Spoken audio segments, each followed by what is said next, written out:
Ouça agora uma cápsula de graça.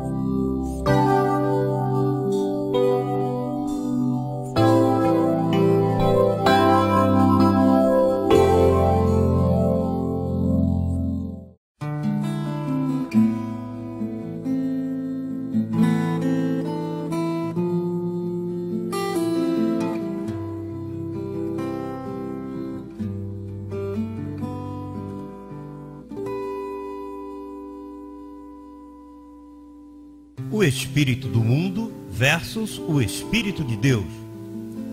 Você sabia que só no espírito de Deus você se vê livre do diabo, sem pecado, abençoado, rico e curado? Na primeira carta aos Coríntios, capítulo 2, verso 12, Paulo disse que nós não recebemos o espírito do mundo, espírito esse que grita aleluia, se contorce, pula, fala em línguas, mas sim o Espírito de Deus.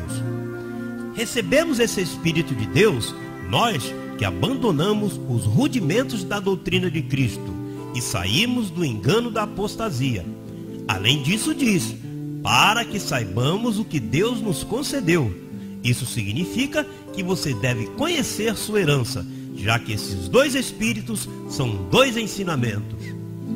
O Evangelho divide esse tema em 3 partes. A primeira parte, identificando o espírito do mundo. Quando falamos desse espírito, não se refere a algo mundano, bebedices, vícios. Não, esse é o ensinamento de proibição, de arrependimentos, e vem por meio de batismos, diabos, signos do zodíaco. Isso não educa, não mostra a nossa verdadeira identidade, já que agora estamos perfeitos, conforme é escrito em Hebreus capítulo 10, verso 14. Como você sabe se uma pessoa está no espírito do mundo? Pelo que ela fala, quando ela tem uma má confissão ou quando ela se rege por signos.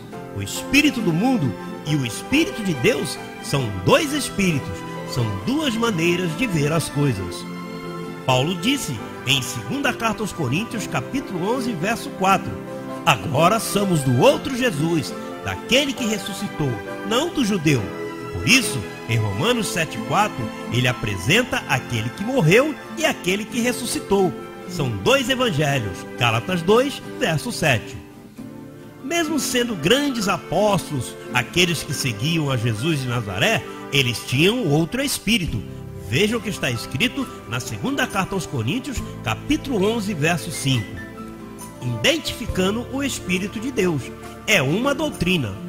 O Espírito de Deus é um ensino, uma atitude que se cumpriu na vida do nosso apóstolo, o Dr. José Luiz de Jesus Miranda. Jesus falou por códigos, Paulo os escreveu e José Luiz os descodificou. Jesus profetizou sobre esse ensino de outro Consolador, o Espírito de verdade, que não nos deixaria órfãos. Leia João, capítulo 14, dos versos 16 até o 18 e também o verso 26. Nesse espírito, veremos cara a cara. Paulo fala isso em sua primeira carta aos Coríntios, capítulo 13, verso 12, já que ele aclararia o oculto, conforme é escrito em sua primeira carta aos Coríntios, capítulo 4, verso 5.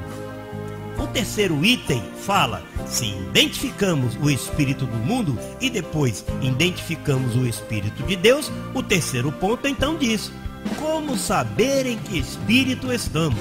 Fácil, da abundância do coração ou da mente, fala a boca.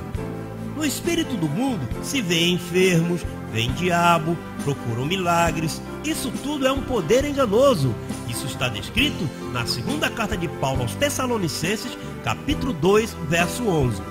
Somente no Espírito de Deus nos vemos abençoados, curados, com anjos, prósperos, entendendo que tudo coopera para o nosso bem. São 2 espíritos diferentes. Recebemos que os seus olhos são iluminados para você saber que o espírito do mundo põe a sua vista no que se vê, mas o Espírito de Deus põe a sua vista no que não se vê. 2 aos Coríntios, capítulo 4, verso 18. Concluímos, pois, que por meio do Evangelho, você obtém a ciência da graça, que é o Espírito de Deus nesta terra. Você é um abençoado com todas as bênçãos espirituais.